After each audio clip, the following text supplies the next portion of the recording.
Pag-usapan lang natin sina Catherine Bernardo at Alden Richards sa kanilang holding hands. Kita-kita naman natin guys na napakasaya nga naman kasing guys tignan ang kanilang pagbabalik. Lalong-lalo na guys sa kanilang tour sa iba't ibang mall.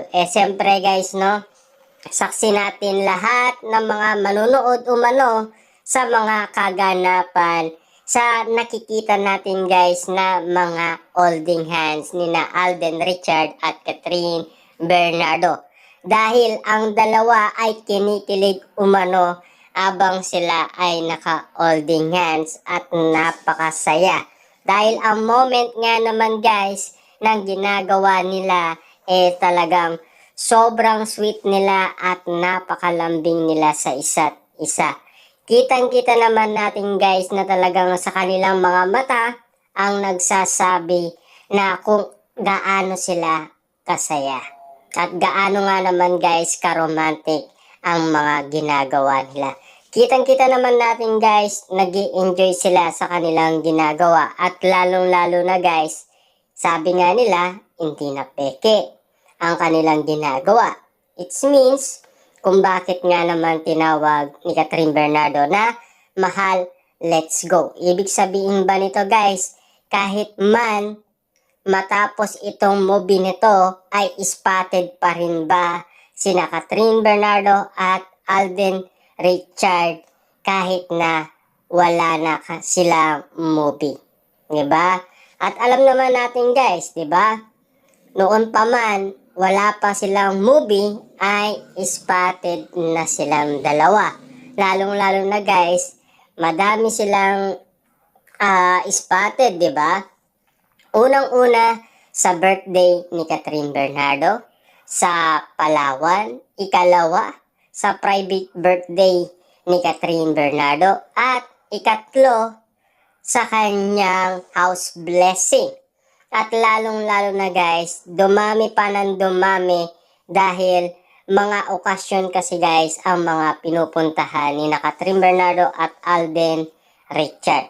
Kitang-kita naman natin kasi guys na napapalapit na sila sa isa't isa. At lalong-lalo na guys, dahil sa ginawa nilang movie na to, mas igit pa daw nilang nakilala ang isa't isa.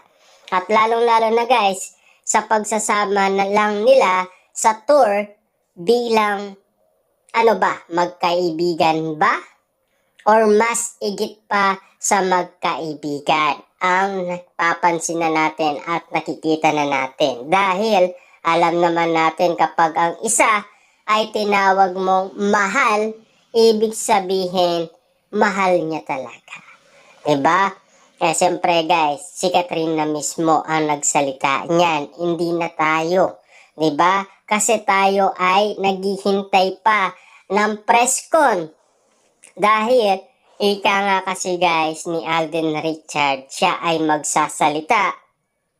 At siyempre, sasabihin niya sa atin kung sino ang kanyang love life. Diba? At lalong-lalo na guys, narinig na rin natin si Alden Richard kung sino ang kanyang tipong babae reveal, di ba?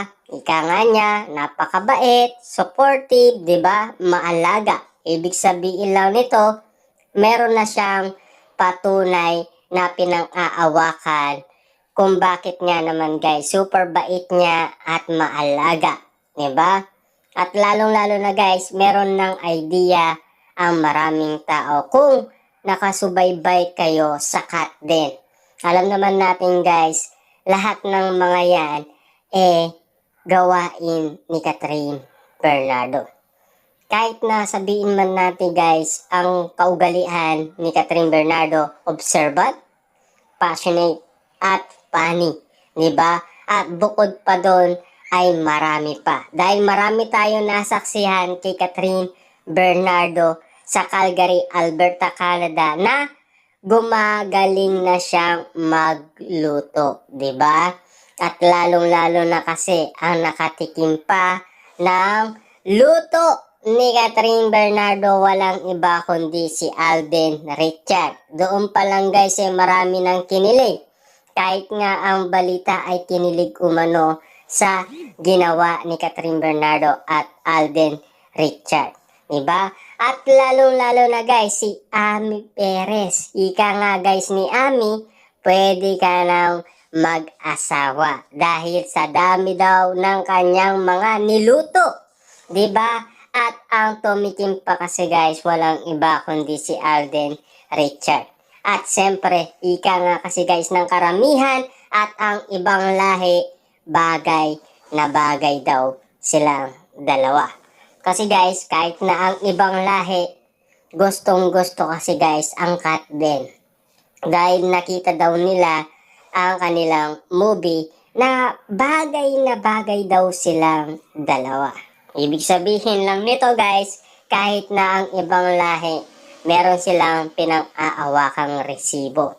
At lalong-lalo na guys, siyempre, nababalitaan nila yan sa social media dahil laging pinag-uusapan, laging pinagkakaguluhan, at siyempre, trending na trending yan at laging viral. Siyempre, lalo-lalo na guys, TikTok, 'di ba? Nakalagay din yan. Lahat ng social media platform, nandyan lahat yan. At siyempre guys, no, naka-upload lahat yan guys. Dahil, alam naman natin guys, pinang-aawakan yan ng mga Cat 10 fans. Kaya naman guys, lahat yan guys ay malinaw sa kanila kung saan makikita ang mga Cat 10 sa kanilang mga ginagawa. Siyempre guys, kapag sila ay nanood ng tour, siyempre, dadalhin nila yan pauwi ng bahay. At siyempre, lahat naman guys ay nag-i-enjoy kapag nakita nila ang kanilang mga idolo ay napakasaya. At siyempre, kung nagbigay pa rin sila ng ayuda na sila ay kikiligin sa gagawin nila. Diba? At lalo-lalo guys, hindi lang naman guys, sina Catherine Bernardo ang kinikilig, pati na ang mga fans, diba? Alam naman natin guys, nasaksiyan naman natin yan. Lahat naman tao guys, may mga moment sa mga nangyari sa iba't ibang mall, diba?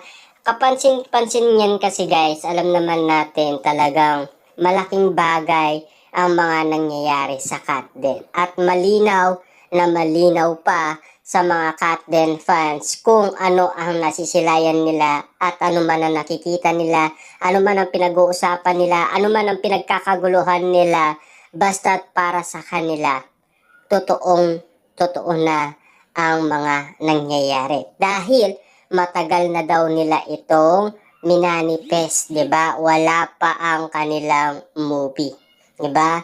Lalong-lalo na kasi madalas napapag-usapan sa social media. At siyempre, madalas nga naman itong kabaliwan ng mga Cat 10 fans, 'di ba? Kaya siyempre guys, napakasarap kasing pakinggan kung ang iniidolo mo ay kinikilig sila sa isa't isa at lalong-lalo na nagbibigay sila ng kasiyaan at sweet at lambing at napaka-romantic moment sa mga fans nila. Dahil alam naman natin guys, doon din pauwi yun, 'di ba? At doon din natin makikita yun, 'di ba?